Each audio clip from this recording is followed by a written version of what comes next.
Hello there guys, it's Joey. So today's healing witch is going to be about comparison. And this has been something that is topical but is also kind of irritating for me, and it has been my whole life. And I think it is a real problem when we look at healing ourselves and how we interact with other people in particular. And this is the problems with comparison and comparing oneself to other people, and how comparison actually becomes a block in one's life, not only for healing, but it definitely blocks healing, but in all other sort of walks of life as well. It sort of blocks connection to other people, it blocks understanding, it blocks empathy, and it really is kind of one of those nasty little hooks that we're encouraged to do from a very young age in all walks of life. I don't think it matters who you are or what gender you are or any of it. I don't think any of it matters. I think that we are taught to compare ourselves to other people, and it takes on many, many forms. Now, I was initially thinking about this video, and I was thinking it might be more of a female problem, because there is definitely a comparison aspect encouraged in women, particularly but not limited to the physical appearance. And I actually shared an article again on the Starry Eyed Facebook page by Aura Knight. Aura Knight, I think that's her pen name. And it was talking about, body image, about how one is right and one is wrong, and in the eyes of, social media and society and so forth. And if you're not on the right side, then everything you do and say becomes lessened somehow. It's a really good article. She wrote the Millennial Witch article as well. So if you haven't checked her out and checked that article out, I highly recommend it, because it kind of sort of concisely states a little bit about what I've been musing and mulling around over for a couple of weeks. Although I think it's an ongoing thing. I have issues of my own that we will touch on, obviously, because it's me just yabbering on. With comparison from being very small, being compared to my sisters, being compared to everyone around me at school. And I touched on that in a previous video, it was never good enough, and the sense of validation. So this is actually sort of maybe the third and final videos in the cycle of that talking about validation video, about others trying to invalidate you, and then trying to seek praise from elsewhere, so trying to validate yourself through other people. And then this is kind of the linchpin between them, which is the comparison element, how we are taught to compare ourselves and how damaging this actually is, to the point I've actually made notes to make sure I can include the things that I really want to talk about, which is unusual for me. I usually have an idea and you just listen to me think out loud, but there's definite points that I want to make sure that I include in this, because I think it's important. So like I said, I don't think it matters who you are, where you come from, or any of it. I think all of us have been compared to other people and encouraged to compare ourselves to other people. And I'm not going to say women have the, sole property of being compared on looks, because it's not true. But I think women get it more frequently, I think it's probably fair to say. And as time goes on, though, I mean, society becomes more and more about the superficial, about what you look like, rather than what's on the inside, who you are, what kind of person you are, etc. And when we're walking a spiritual path, that's kind of where our onus should be. That is where our emphasis is supposed to be, is about who we are on the inside, and self-discovery and becoming a better version of ourselves, and connecting to the world around us, and connecting to spirits and energies in the path of the witch particularly, and connection and connectivity both to our higher self, our most integral self, and to the world around us. And that can include, of course, other individuals, and at least on an empathic level, having a sort of empathy and respect for one another, in terms of not comparing ourselves in a negative fashion. Because the first point that I really wanted to argue here is almost always when you're comparing yourself to someone else, there is a negative overtone to it, and probably a damaging undertone to it. So I don't think that there is ever a comparison where there isn't some form of sort of deriding and derogatory element to it in it somewhere, whether it be, you know, you're putting yourself down, or whether it be you're putting someone else down. And ultimately, I think it is a entrenched societal lesson that we've been taught to do, because basically while we're all comparing, then we're not connecting. And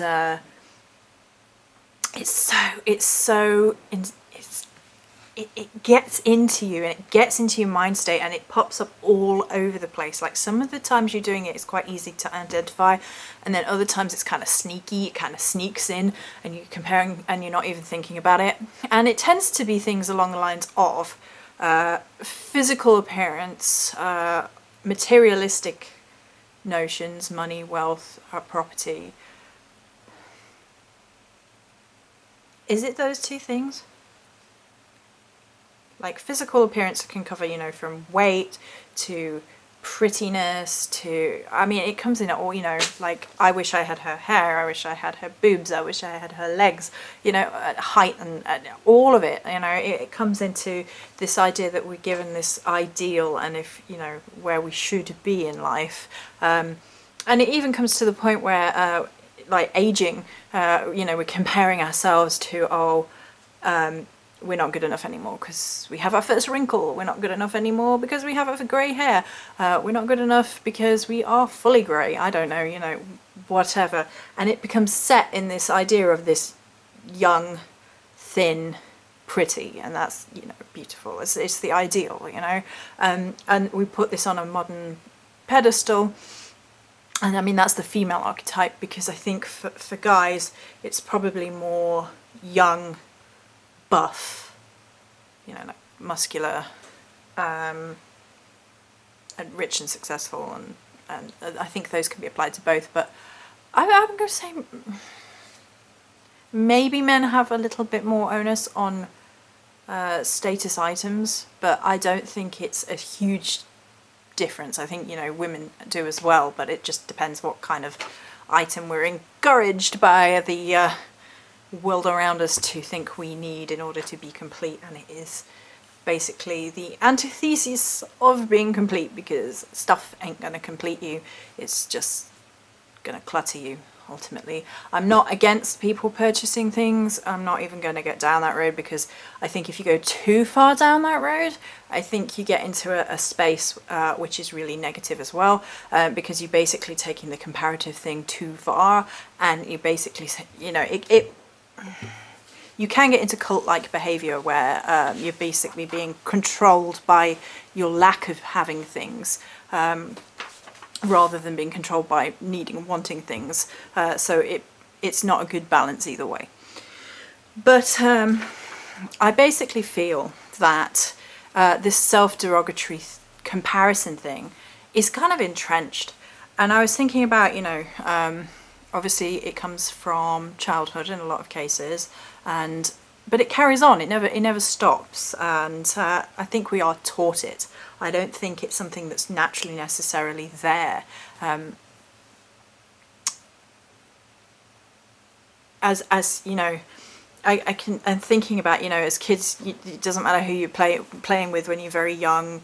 You know, you don't see any of these things. You don't see any of the divisions within society that then get taught, and it's kind of sad, really. And it goes from all levels. It goes from the comparison of one's form in terms of prettiness. It goes in the comparison of, say, wealth and finance, and whose family owns more, and blah blah blah. And it can get even worse. It can go into colours of racism. It can get into like homophobia. It can get into all these sort of divisions where the comparison flows over into a hatred, and it's not good.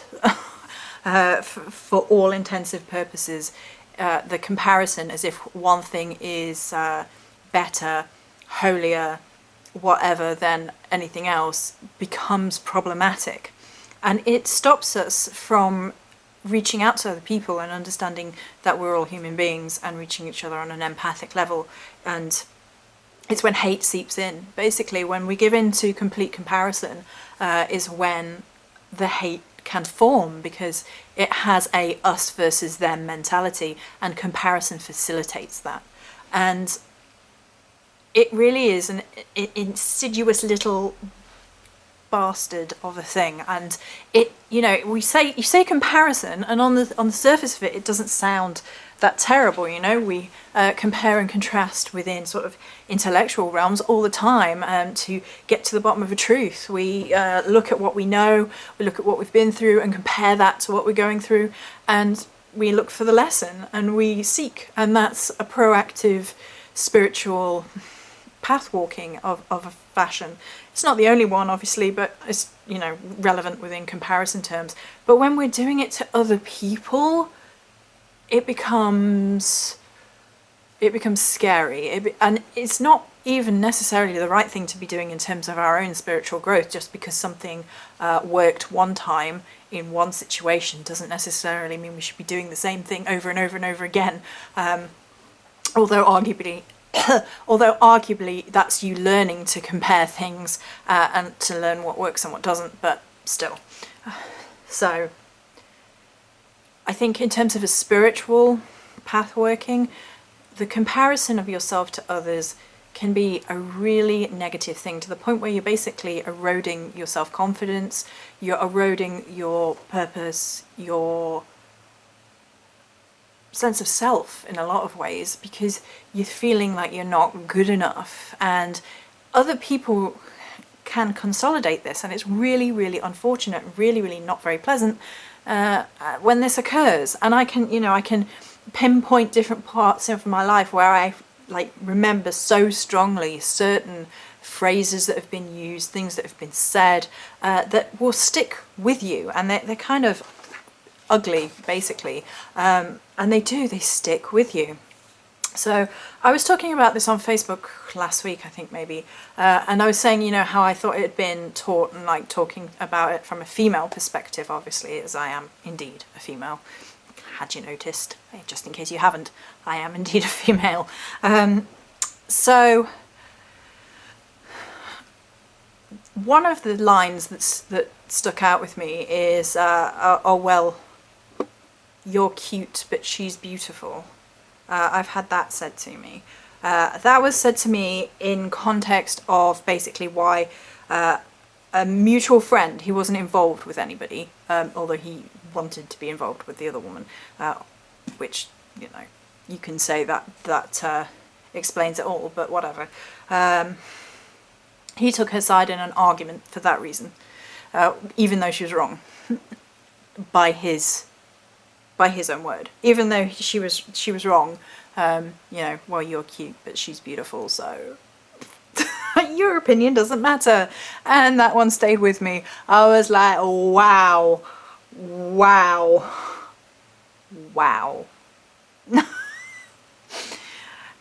From that perspective, from a you know, female-male relationship, which obviously is the relationship that I engage in particularly, there has been quite a few comparisons of this, where I've been compared to others, and it's been used as a tool to purposefully erode my self-confidence.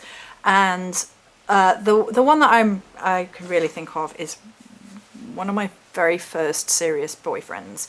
I only really do serious, so in terms of love, I'm all or nothing, baby.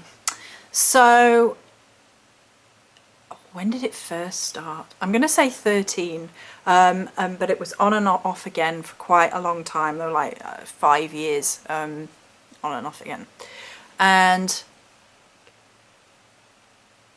I really, you know, I fell hard. I really, really loved him. He was beautiful in my eyes. You know, he had very light brown hair and blue eyes, and he was very tall. Mama loves a tall guy. Which is weird because I'm short, just in case. Mama's like, I like to look up. I don't know, that sounds really, really bad. Never mind. scratch that. Eek. Or whatever, you know. Oh well. I said it now, it's too late. I felt really, really hard. And in the beginning, he was a really nice guy. He actually changed when he went out from school into the workplace and started hanging around with a completely different crowd of people.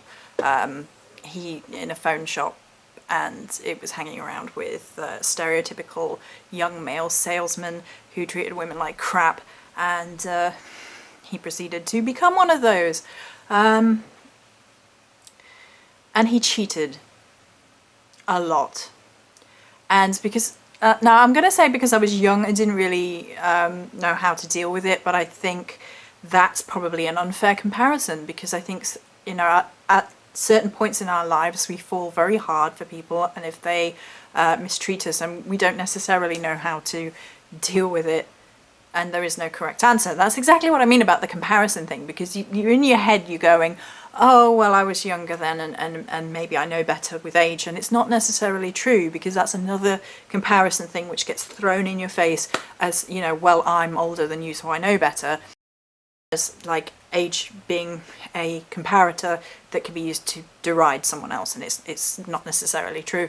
You can have had a very sheltered life, and at age whatever, no less than someone in a certain areas that has led a very changeable life in 30. You know, it's not helpful to compare and contrast, basically, is the whole point of this video. So the point that I was making with this guy is that he cheated a lot, and he used comparison along with a load of other sneaky tools to basically undermine who I was. I was very, very strong. I was very, very forthright, confident, and he eroded it. I eroded a lot of it, and because I fell in love so hard, and it was piece by piece by piece, like it usually is. It's never a one and done thing. It's always nibbles, and then your self-confidence goes. So he would compare and contrast me to women in public all the time. Like, he would constantly be looking at other women, the wandering eye, basically. That's the first thing. And he would make verbal comparisons, and again, eroding the self-confidence of, you know, oh, well, she's pretty. And he did this not only with strangers, but with my friends as well. So this became like a me versus them thing in my mind. And unfortunately, that's backed up by learning patterns that I learned from home, because my mother's very much anti-women. You know, she doesn't trust women, she doesn't like women, women are all bitches, blah, blah, blah.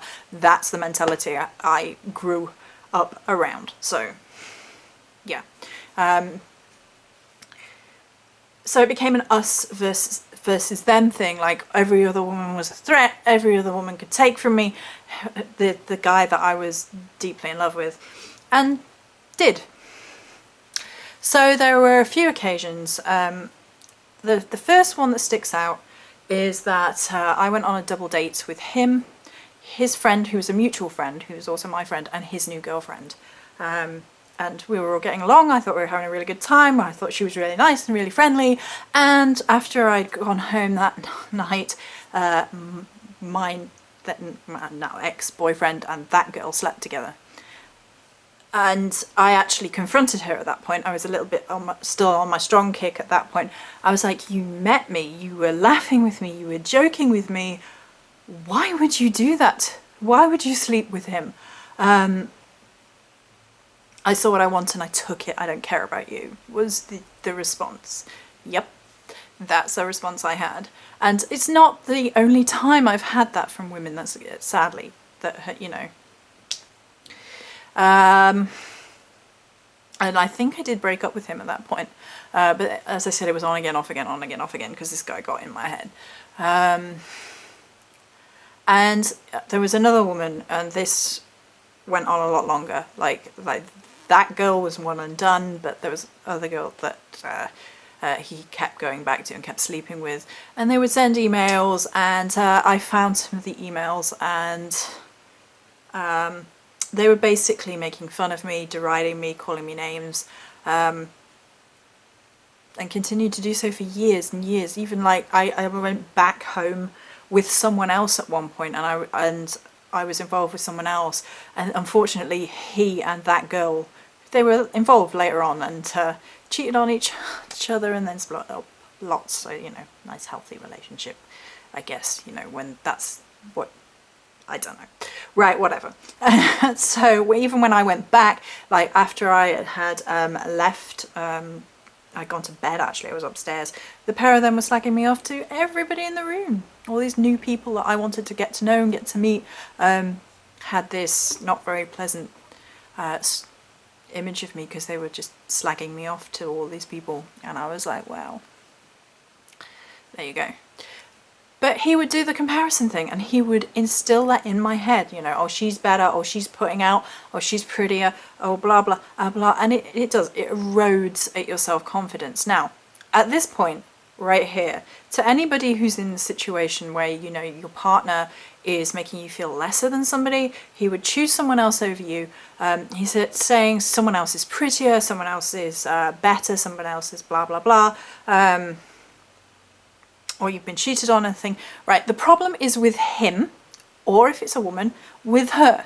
The problem is with them because they are utilizing that behavior, that comparison, to deride you, to make you feel bad, to guilt trip you, to get away with bad behavior. And unfortunately, the comparison tool is frequently used to get away with bad behavior. Oh, well, you did blah, so I did this. And it's like comparing bad behavior in order to justify it. And that sort of tool being used by a significant other, run. Seriously. It's basically, I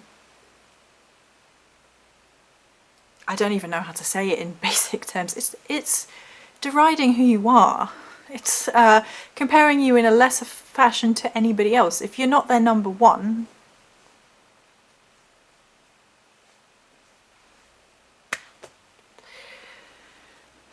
I'm a bit all or nothing. I understand that. So not everyone is going to agree with that point. I am completely all or nothing. So you compare me in a way to someone else, you make out that I'm lesser than someone else, bye-bye.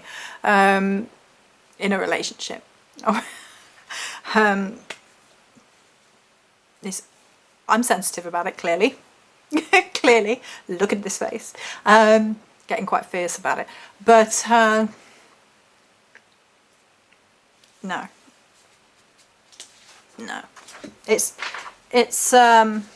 It can be verbally abusive, actually, emotionally and verbally abusive. That guy was, the first boyfriend was verbally and emotionally abusive.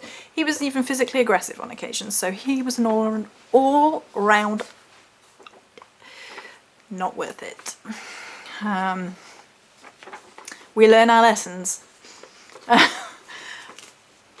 there you go. So I think the problem with the, you know, what we've talked about so far is you comparing yourself to other people. Oh, I'm not as pretty as she is. Oh, I'm not as well off as he is. Oh, I'm not enough. You're enough.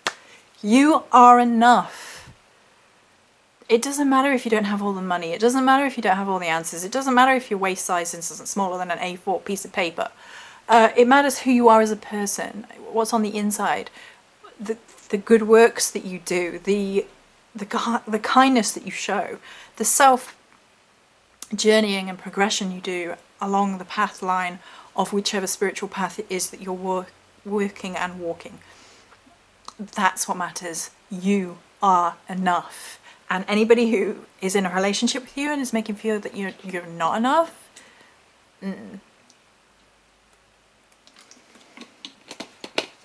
So I've had a few different run-ins with that. I don't like it at any point. I don't, you know. It's used so often, the idea that you are lesser than someone else.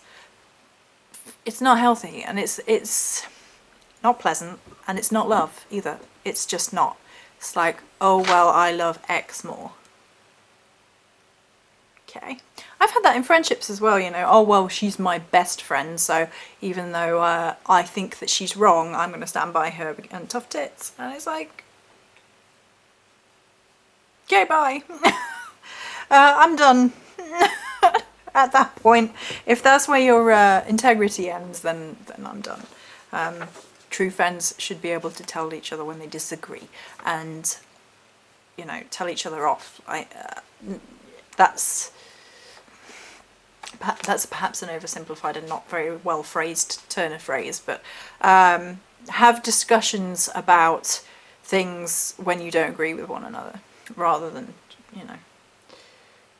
Okay, and so the final issue that I really wanted to cover is the idea of the problems that arise when we are comparing things that we are healing through, or have healed through, have gone through, situations, learning experiences that were difficult, painful, and have required or continue to require healing of one form or another.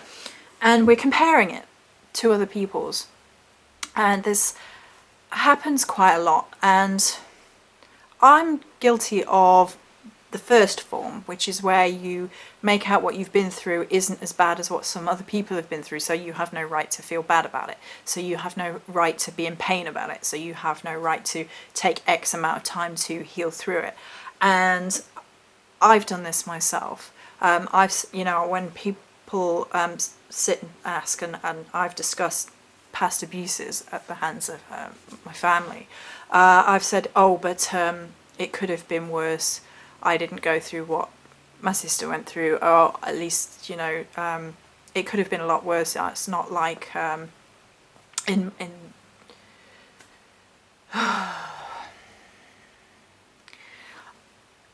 it's not like the children who are repeatedly raped every night, and they've obviously been through far worse hell than I have. And the problem is with that is that you are making light of your pain. And that's not a healthy way to go. And it's actually something which I've only recently realised that I need to stop doing. I need to stop lessening what I have been through, because it wasn't worse than I perceive it to be. Does that mean I'm any less strong for having come through it? No. Does that mean it hurt any less? No. Does that mean that what I've been through wasn't horrendous? No. Does that justify anything that happened to me? No. So why am I doing it? And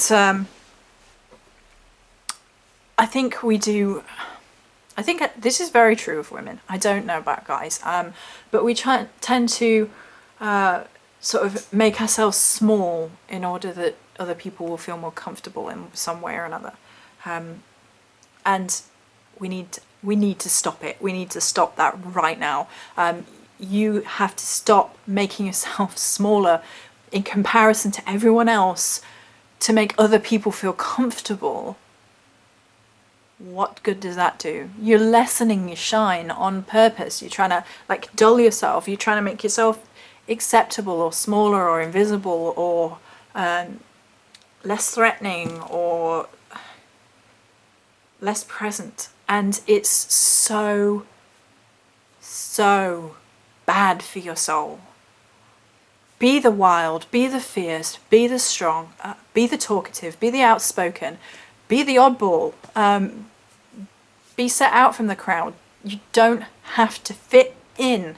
This whole idea of fitting in is this comparison thing, like we're all jigsaw pieces and we should all follow the same thing, we should all like the same thing, and we should all look the same, and we should all want the same goals is a huge fault line, is a huge flaw with what's going on in the world around us, in society, in social media, blah, blah, blah, blah, blah. Telling us that we should all want to be the same, that we should all want the same goals is hugely derivative of personal expression of who you are as an individual, that somehow, your individuality is wrong and should be lessened in order to make other people feel comfortable. I'm not talking about good manners, I'm not talking about not being aggressive. These are things to do with morality and empathy for the feelings of other people. So, you being your best self is not about you putting other people down, and that is leading quite nicely actually onto the next point about comparison within, healing terms, particularly when you've been through a difficult life situation, which is the final point that I really want to drive home. This is the idea that we compare our pain in order to lessen what other people have been through. And I was calling it top trauma trumps on Facebook. And I don't mean Donald Trump, although he is pretty damn traumatizing. What I'm talking about is, you know, the card game, Top Trumps, and you get like numeral figures on it, and someone picks one of the categories and the one with the highest number wins. That's the post. I shall just look over here while the postman goes, what the fuck is she doing? I'm recording this book. Look at these beautiful books. Right, so there you go. We've had post. Hooray. So, top trauma trumps.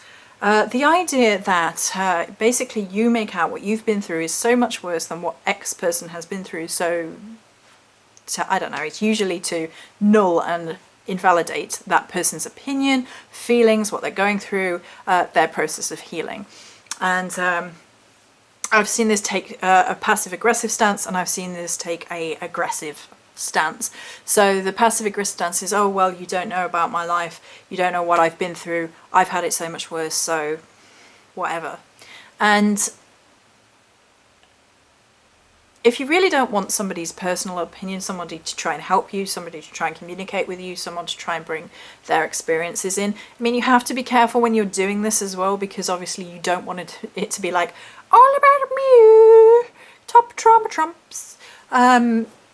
But if someone's trying to help and they're trying to bring their understanding of a situation, then try and have a little bit of patience with that. I mean, I understand that sometimes when you're going through hell, the last thing you want to hear about is what other people have been going through.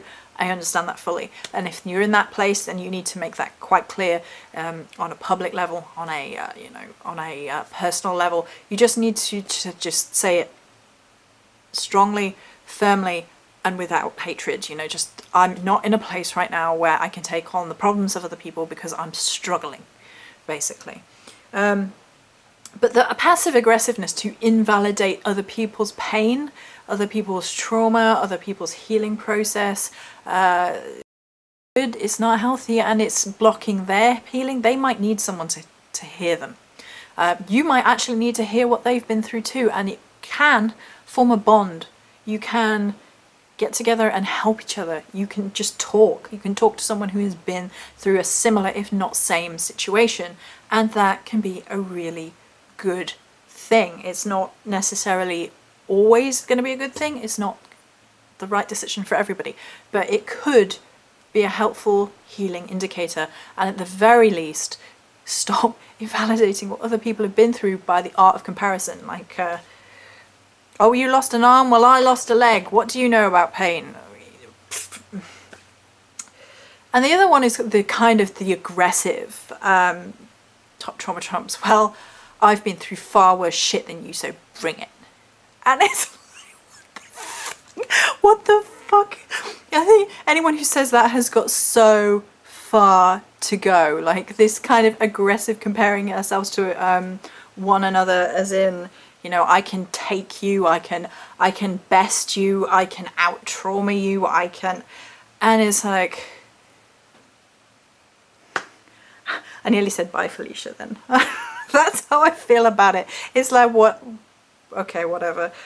If you're going to go down that aggressive role, here's my border, here's my barrier, bye-bye. And the reason being is that is such a negative headspace, such a negative way to go, that you need to really examine why you're doing it. You need to examine why you're aggressive.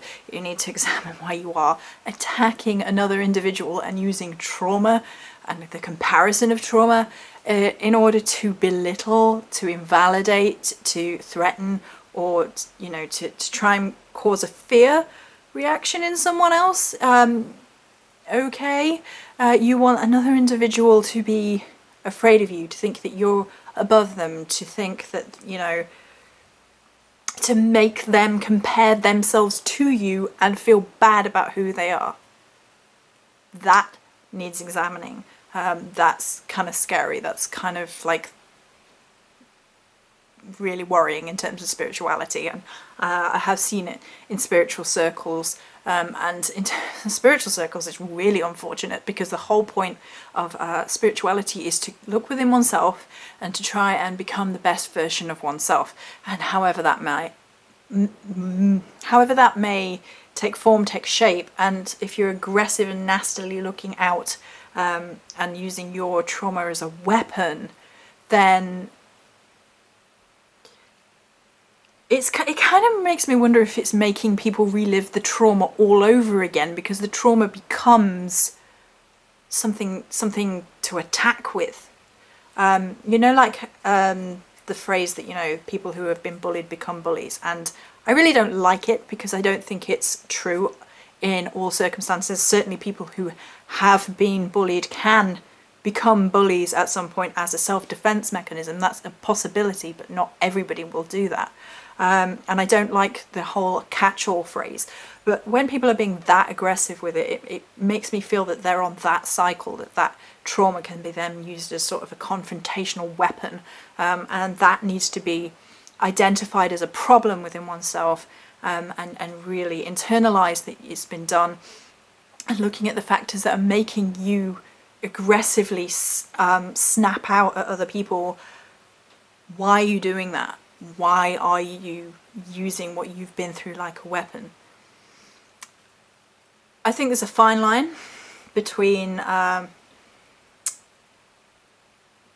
that and using what you've been through in a positive fashion. I think very much that comes to be what you're actually doing with it. So, if you have been through absolute trauma and you become a healer, you become a spokesperson, that is taking your pain and transforming it into more than some of its parts, if you like.